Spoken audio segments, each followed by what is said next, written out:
여러분, 에드윈 드레이크를 아십니까?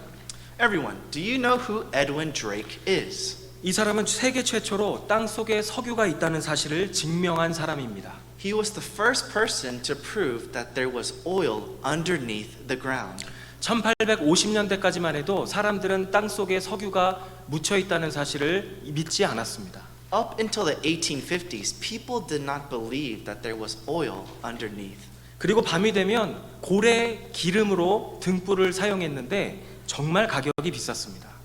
So during this time when it became dark outside, the people would burn whale oil that was extracted from their blubber, and it was extremely expensive. 처음 드레이크가 지하에서 석유를 퍼올리겠다고 했을 때 사람들은 그가 미쳤다고 말했습니다. So when Drake said that he would dig up the oil from the ground, the people thought that he was a madman. 그러나 드레이크는 사람들의 비웃음과 조롱 속에서도 석유 시추를 포기하지 않았습니다. And despite the people's ridicule and mockery, he did not give up digging for oil. 그리고 1년 8개월 만에 마침내 펜실베니아에서 석유 시추에 성공하게 됩니다. Then finally, a year and 8 months later, he successfully dug up oil in Pennsylvania. 사람들은 그의 말을 믿지 않았지만 그의 말은 결국 사실이었습니다. And although the people did not believe his claims were true. 그런데 드레이크의 이야기와 비슷한 이야기가 오늘 본문에 나옵니다. And a story similar to that of Drake's is found in our passage today. 오늘 우리가 읽은 누가복음은 사도 바울의 동역자이자 의사였던 누가가 기록한 책입니다. The Gospel of Luke that we read from today was written by Paul's companion, who was also a physician named Luke.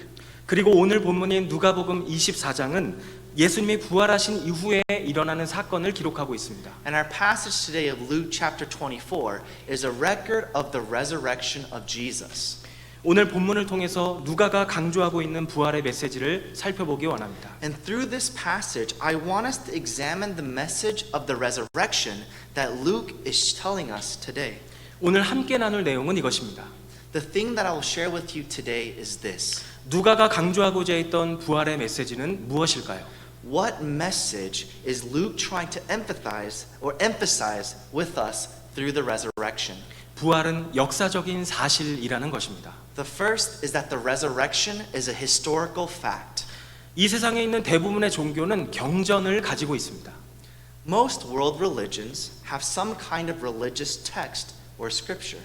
그런데 다른 종교들의 경전을 보면 대부분 위대한 인물들에 대해 말할 때 좋지 않은 모습은 기록하지 않습니다. And when you read through their scriptures, when recording about anything about the people or their teachers, they never record anything that could negatively affect them.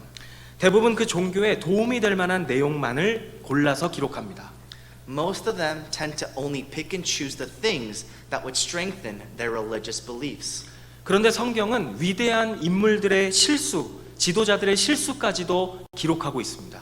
Yet, the Bible records even the mistakes of its people and its leaders. 왜냐하면 성경은 꾸며낸 이야기가 아니라 사실을 기록한 책이기 때문입니다. This is because the Bible isn't some made-up story, but a record of truthfully things that have happened. 오늘 본문을 기록한 누가도 이 제자들까지도 예수님의 부활을 믿지 못했다고 기록하고 있습니다. Luke, the writer of today's passage, even writes down the disbelief of the disciples when it came to the resurrection of Jesus. 오늘 본문 9절은 이렇게 말씀합니다. 여인들은 무덤에서 돌아와 11 제자들과 다른 모든 사람들에게 이 사실을 모두 알렸습니다. So verse 9 of today's passage says this, and returning from the tomb, they, this is referring to the women who went to the tomb, told all these things to the 11 and to all the rest. 그런데 제자들의 반응은 어땠을까요? 11절에 나옵니다. 그러나 사도들은 여인들의 말이 어처구니 없게 들렸으므로 그 말을 믿지 않았습니다. But how did the disciples respond? Their response is found in verse 11. But these words seemed to them an idle tale, and they did not believe them. 사도들이 예수님의 부활을 믿었다라고 기록해도 부족한 상황에서 누가는 제자들도 예수님의 부활을 믿지 못했다라고 이야기합니다. In a situation where recording that the disciples believed that someone had come back from the dead wouldn't have been enough, Luke records that even the apostles did not believe in Jesus' resurrection. 그는 거기에다가 한 가지를 더 덧붙이고 있습니다. But Luke adds another crucial detail on top of this absurd claim. 그것은 바로 여자들의 증언입니다. The crucial detail was that this was by the testimony or the witness of women. 고대 사회에서 여인들의 증언은 증인으로서 증거 능력이 하나도 없었습니다. In ancient societies, a woman's testimony or witness had no evidentiary power. 만약 누가가 예수님의 부활 이야기를 정말 꾸며내라고 했었다면 여인들의 증언이 아니라 정말 믿을 만한 사람의 이야기를 넣어야 했을 것입니다. If Luke really wanted to make this story believable, he wouldn't have done this through the witness of women, but someone who had been more trustworthy or credible during that time. 그러나 10절에 보니까 누가는 여인들이 빈 무덤을 보았다고 기록하면서 이 무덤을 본 여인들의 이름까지도 기록하고 있습니다. But looking at verse 10, Luke not only says that it was women who recorded it first, but he even lists their names. 누가복음 24장 10절은 이렇게 말합니다. 그들은 막달라 마리아, 요한나, 야고보의 어머니 마리아였습니다. 그들과 함께 있었던 다른 몇몇 여인들도 이 일을 사도들에게 말했습니다.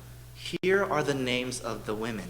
Now it was Mary Magdalene and Joanna and Mary, the mother of James, and the other women with them who told these things to the apostles. 만약 그가 예수님의 부활을 정말 설득력 있게 기록했어야 했다면 이 여자들의 기록은 뺐어야 했습니다. If Luke truly only wanted to talk about the resurrection, to make it more convincing, he should have taken out the women's reactions entirely.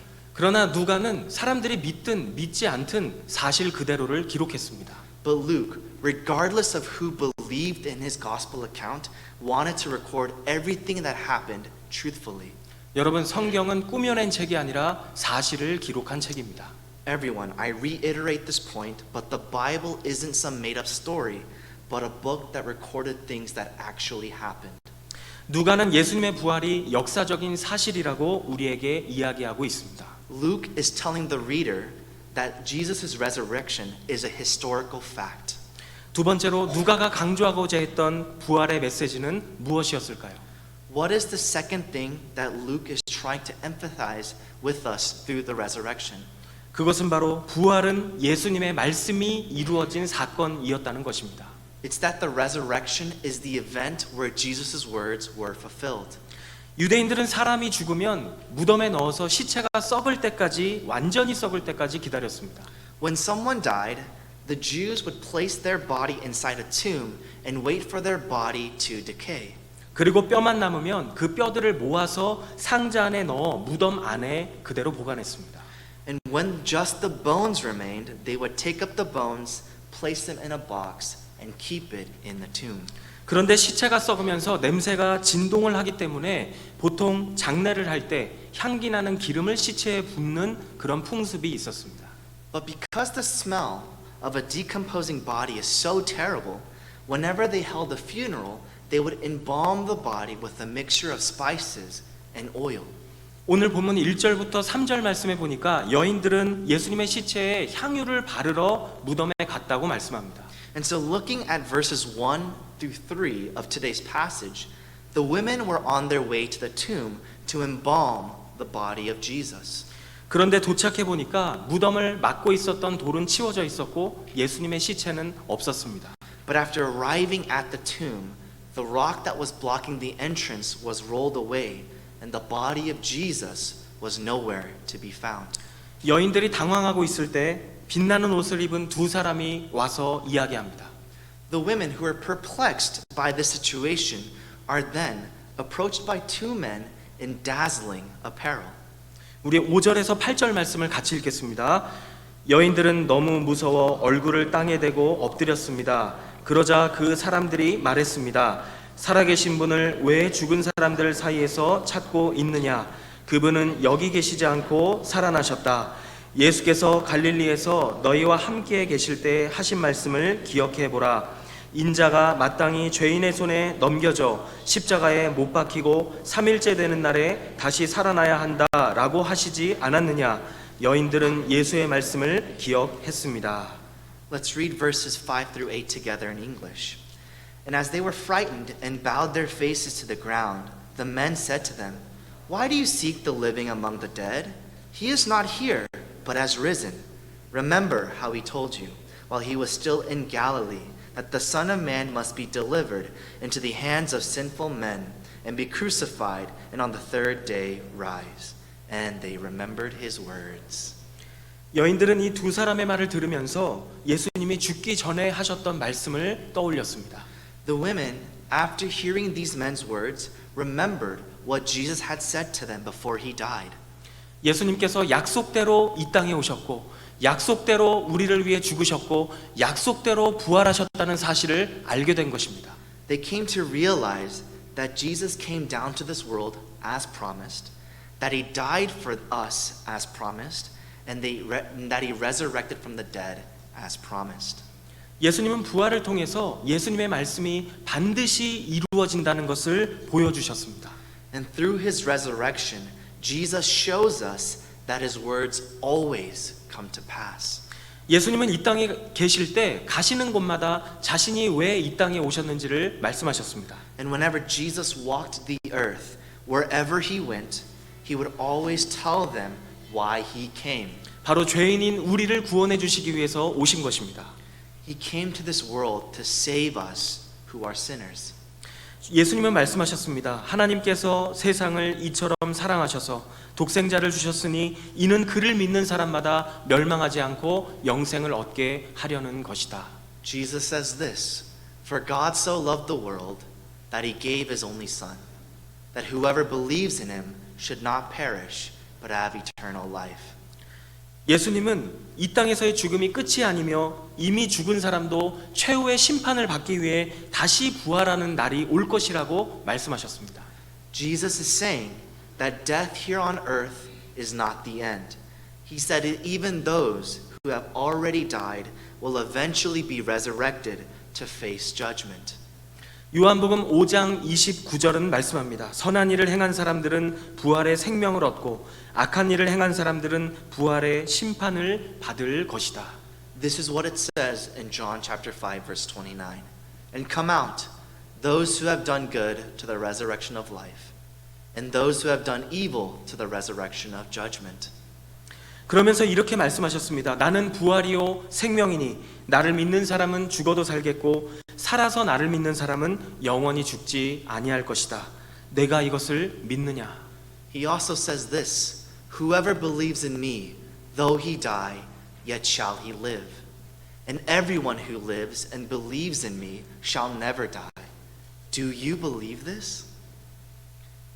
제자들은 부활하신 예수님을 보면서 예수님께서 하셨던 모든 말씀을 믿게 되었습니다. The disciples, after seeing the resurrected Christ, come to believe everything that Jesus said. 그리고 예수님의 명령대로 흩어져서 복음을 전하기 시작했습니다. In accordance with Jesus' command, they all dispersed to spread and share the gospel. 사실 제자들은 예수님이 십자가에 달려 죽으실 때 모두 예수님을 배신하고 도망갔던 사람들이었습니다. And the truth is whenever Jesus died, the disciples all betrayed Jesus and ran away. 그런데 부활하신 예수님을 만난 이후로는 완전히 다른 삶을 살기 시작했습니다. But after having met the resurrected Jesus, they all lived different lives. 예수님의 동생 야고보는 AD 44년에 예루살렘에서 칼에 찔려 순교했습니다. Jesus' half-brother James was executed with the sword in Jerusalem in 44 AD. 빌립은 AD 54년에 그리스에서 순교했습니다. Philip was crucified in Greece in 54 AD. 안드레도 AD 60년경에 그리스에서 X정 십자가에 달려 순교했습니다. Andrew was also crucified on an X-shaped cross in Greece in 60 AD. 마태는 AD 60년경에 에티오피아에서 칼로 순교를 당했습니다. And tradition has it that Matthew was either stabbed to death or martyred in another way in Ethiopia in 60 AD. 그리고 베드로는 AD 64년에 로마에서 거꾸로 된 십자가에서 순교했습니다. And tradition has it that Peter was crucified upside down in Rome in 64 AD. 도마는 AD 70년경에 인도에서 창에 찔려 순교했습니다. Thomas was speared to death in India in 70 AD. 바돌로메는 아르메니아에서 피부가 벗겨진 채로 참수를 당했습니다. And Bartholomew is believed to have been flayed alive and then beheaded in Armenia. 가룟 유다 대신 사도가 된 마띠아는 예루살렘에서 돌에 맞아 순교했습니다. Tradition has it that Matthias, who replaced Judas Iscariot, was stoned and beheaded in Jerusalem. 다데오라고 부르던 유다는 AD 72년에 그리스에서 흉기에 맞아 순교했습니다. And tradition has it that Thaddeus, who was also called Jude, was clubbed to death or axed in Greece in 72 AD. 시몬은 페르시아에서 결국 몸이 잘리는 순교를 당했습니다. Tradition has it that Simon, who was either crucified or hacked to death in Persia. 알페오의 아들 야고보에 대한 기록은 남아있지 않기 때문에 우리가 알 수가 없습니다.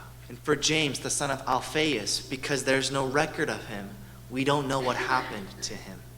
예수님의 부활이 사실이 아니라면 이 사람들은 왜 목숨을 걸고 복음을 전한 것일까요? So the question that we can ask is this: if Jesus' resurrection wasn't true, why would all these people give up their lives proclaiming the news of the resurrection? 사실이 아닌 일에 목숨을 걸 필요가 있었을까요? Would there be any need to put your life for something that wasn't true? 그들이 예수님의 명령에 목숨을 걸고 복음을 전할 수 있었던, 부활의 소식을 전할 수 있었던 이유는 그분의 부활이 사실이었기 때문입니다. The reason why these people were able to be obedient to Jesus' command and share the gospel knowingly putting their lives on the line is because the resurrection of Jesus was true. 말씀을 정리합니다. 누가가 강조하고자 했던 부활의 메시지는 무엇일까요? I will now conclude the message. What message is Luke trying to emphasize with us through the resurrection? 첫 번째로 부활은 역사적인 사실이라는 것입니다. First, the resurrection is a historical fact. 두 번째로 부활은 예수님의 말씀이 이루어진 사건이라는 것입니다. Second, the resurrection is the event where Jesus' words were fulfilled. 사랑하는 여러분, 예수님은 이 땅에 다시 오시겠다고 약속하셨습니다. Beloved, Jesus promised us that he would come again to this world. 또한 성경은 한 번 죽는 것은 사람에게 정하신 일이고 그 이후에는 심판이 있다고 말씀하고 있습니다. And the Bible says that it is appointed for man to die once and to face judgment afterwards. 그렇다면 저와 여러분은 어떠한 삶을 살기를 원하십니까? Then, what kind of life will you and I choose to live? 주님 앞에 서게 되는 그날, 주님의 부활에 동참하는 우리 모두가 되기를 소망합니다. I hope that all of us become those that participate in the Lord's resurrection on the day that we stand before him. 기도하시겠습니다. Let